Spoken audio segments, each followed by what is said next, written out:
Umaga pa nga lang sobrang busy na ako kasi ito yung araw na ihahatid ko sila papa sa airport. Hindi ko na nga lang pala sinama sa paghatid sila Bella sa airport kasi maraming bags na dadalhin sila mama. Pagkatapos ko nga palang ihatid sila mama sa airport, ito sinundo ko na lang sila Jacob at Bella para magpunta kami dito sa grocery. Sinama ko sila sa grocery kasi gusto ko naman na mapamili sila ng kanilang mga foodie.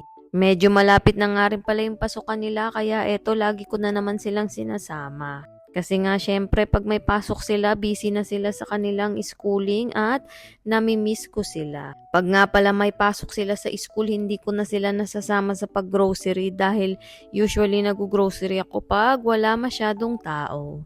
Kung mapapansin nyo nga mga kachika, itong mga junakis ko talagang kumukuha lang at pumipili lang ka ng kanilang mga gusto. Lahat naman tayong mga nanay, ito yung pangarap natin sa ating mga junaki. Yung pwede natin silang pakuhain ng mga gusto nilang mga foodie.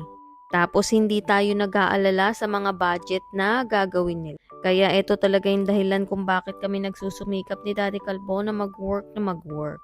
Kasi ayaw namin na pagdating ng araw ay mamoblema sila sa kanilang future. Lalo na dito sa Jumerica talagang napakamahal ng mga bilihin. Kaya kung hindi ka dito madiskarte at masipag sa work talagang mahihirapan kang mabuhay dito. Dito nga pala sa video na to, nag-aantay na lang kami ng chicken na binili ko.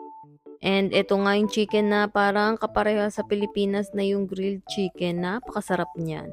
Pag nga namimiss ko yung mga food sa Pilipinas, ito yung aking kinakain. Dahil nga medyo kalasa to ng mga chicken sa Pilipinas. Si Kuya Jacob nag-request nga pala ng kanyang paborito na coffee cake. Ito yung kanyang favorite na tinapay. Kaso nga hindi magkasundo si Kuya Jacob at Bella dahil si Kuya Jacob gusto niyang bread ay yung cinnamon pecan.